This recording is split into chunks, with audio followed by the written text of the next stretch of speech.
Just going to slow things down to a relaxing story time for you all. So I'll use my best and most relaxing voice for that.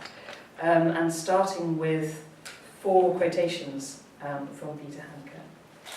Number 1, if a nation loses its storytellers, it loses its childhood. Number 2, when the child was a child, it didn't know that it was a child. Everything was soulful, and all souls were one. Number 3, I couldn't say who I am. I haven't the remotest notion of myself. I am someone without antecedents, without a history, without a country, and on that I must insist. And finally, number 4, no one can be trusted who isn't thrilled with himself, at least now and then. And once upon a time is a stock phrase used to introduce a narrative of past events, typically in fairy tales or folk stories. It signals traditionally the start of a story, a stock phrase, a stock, a broth made by steeping bones, fee, fi, for, a set phrase.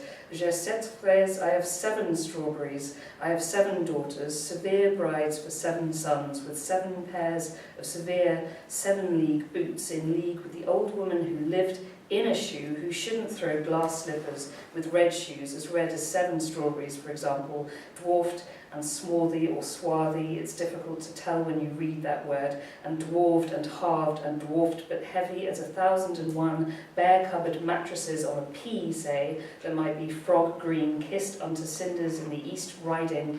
It is with a little carpenter, the fact I'm a real boy sometimes, once above a time, spun out, and like some kind of prepositional phrase in the here and now, sows before pearls, snow before gold, goats before bridges, tolls before trolls, before red-hot shoes, and once upon a time, when the stars were hot, but now cold, the stars were hot in our blue, blue sky, flagging a little, and they were not too hot, nor too cold or too gold, the stars were just right, and we threw a jack of hearts and clubbed together and declined hopscotch as a noun and then a verb. We hot-sketch, or we hepscatch, or we hopscotched in the snow, and once upon a time, before the ovened candy house, before the pieces of 8, before the dwarfs or the dwarves were dwarfed and the elves were found elfin and finalised, before form itself, when the thumb prick in the forest timed us out, up upon and beside ourselves. In English, once upon a time. In Albanian, once there was.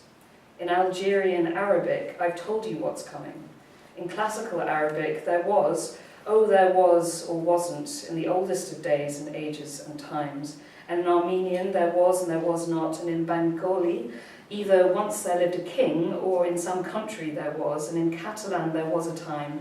And my beloved, I would hold these 7 strawberries out for you, these strawberries rather out for you, as long as the stars cool, 7 leagues above us, and before us, while 7 leagues across the 7 seas. In Chinese, a very, very long time ago, and in Croatian, there once was a, and in Czech, there was and there was not, beyond 7 mountain ranges, beyond 7 rivers, while children in Esperanto apparently are told, in a time already long past, when it was still of use to cast a spell, and in Estonian, behind 7 lands and seas, there lived, while a Filipino stock phrase brothily runs that through clearings, and at the beginning of time, in Finnish they begin with once there was, es war einmal, in den Zeiten als der Wünschen noch geholfen hat. Possibly in modern Greek this is an old story, and in Hungarian there once was where there wasn't. There was a Serbian story that began traditionally, there once was one, and we learn that nothing is once for one,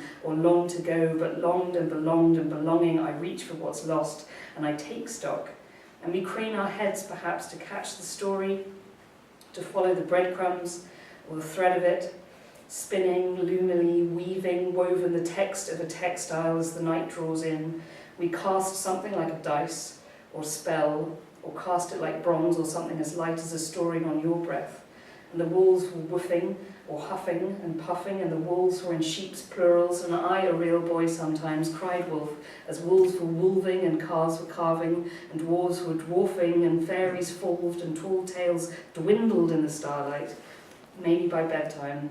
And in the book's heft, and in the love lawn, in the bed-born boon time of the stoved breath, stowed away my stock phrase is a changeling, whispering that if a nation looses its storytellers, it loosens perhaps, and the nation tightens its grip on other books, and time can only be once so often for an ounce or two.